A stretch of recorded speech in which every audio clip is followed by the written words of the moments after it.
Hey everybody, welcome to the Bullseye channel. I hope you're doing well. Today we're going to wrap up this last few series of videos that we've had on putting silicon carbide on your pistol. This is not a real firearm, this is a Pardini air pistol, but the kind of the principles still apply. So in the first video, as you see, I worked on this grip module blank, kind of 3D printed just to get a handle on it.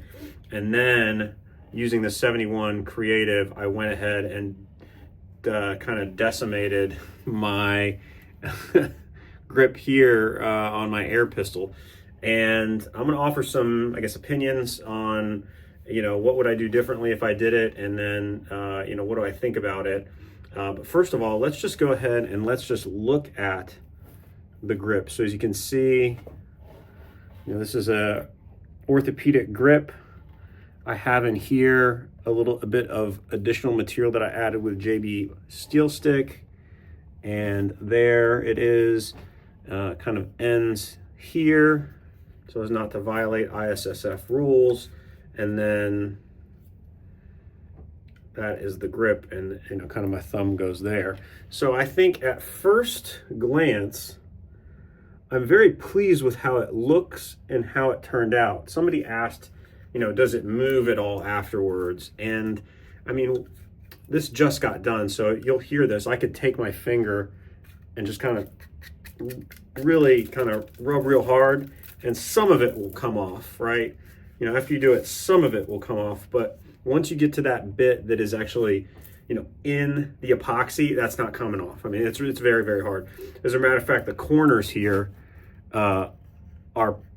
they kind of hurt when you rub your finger, I'm not gonna lie.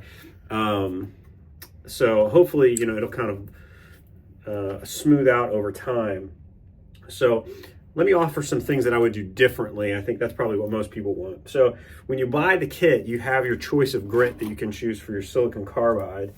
And what I went with was not the most aggressive, but among the most aggressive that they offered, and it was their 36S.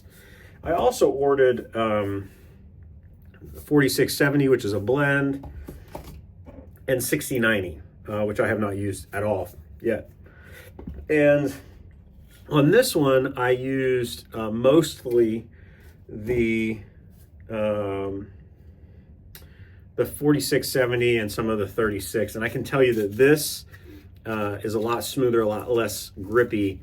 This blend, so where is it here?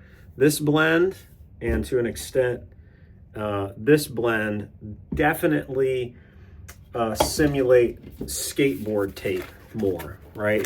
They're more skateboard tape. The 36S, which I kind of like if I was going to put this, and I am, on a centerfire pistol, I'll probably do a blend between this and the 4670, but this is closer to what I like, right?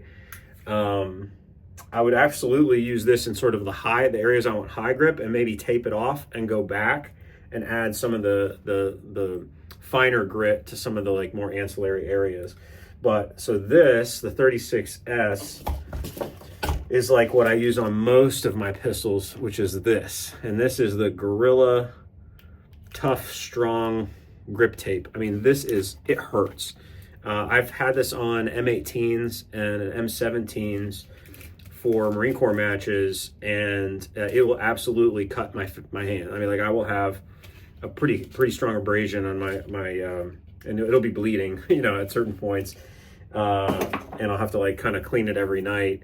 It's that aggressive. So I might, unless you really want the most aggressive, I might make it a little finer grip. That's the first no-no. The other no-no that I realize is one area where I do not want, and I can actually see part of my finger in this grip, my skin, my body is already in this, is right here. So right underneath where the top of my middle finger goes, you can kind of already see where it's taking some of it. I'm gonna have to probably go over that and remove the epoxy and the silicon carbide, because that freaking hurts. And if this was on a gun that reciprocated a lot, it would really, really hurt. So I would say if I'm retaping it and you're doing an orthopedic grip, I would tape off this section. Yeah, so that's my 2 cents. In terms of air pistol, like this is not something that I think is needed. It was something I wanted to experiment with. Let me just take a quick stance here.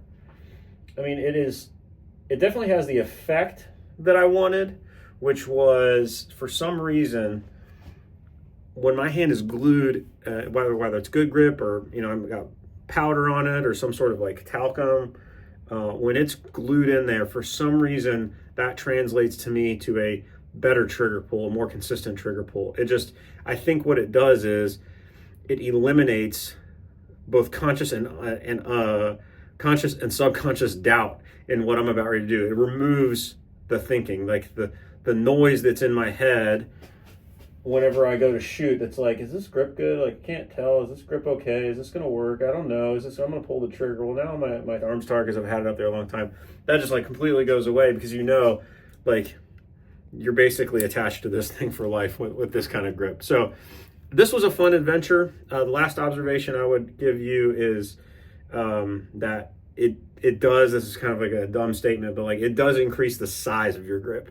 So I would not do this to a grip that is already big for your hands, right? You know, I shoot a medium, and I make it pretty tight. For example, like this was where my shelf was when I didn't have all this on. I'm gonna have to bring it down in the front a little bit, just because there's more material, right? So food for thought. That's the lesson. There endeth the lesson. You guys let me know what you think. I'm going to leave you with the 3 rules for life. Rule 1, don't be a jerk. Rule 2, take care of yourself. And rule 3, help other people. Happy New Year, everybody. Go Chiefs. Go Buckeyes.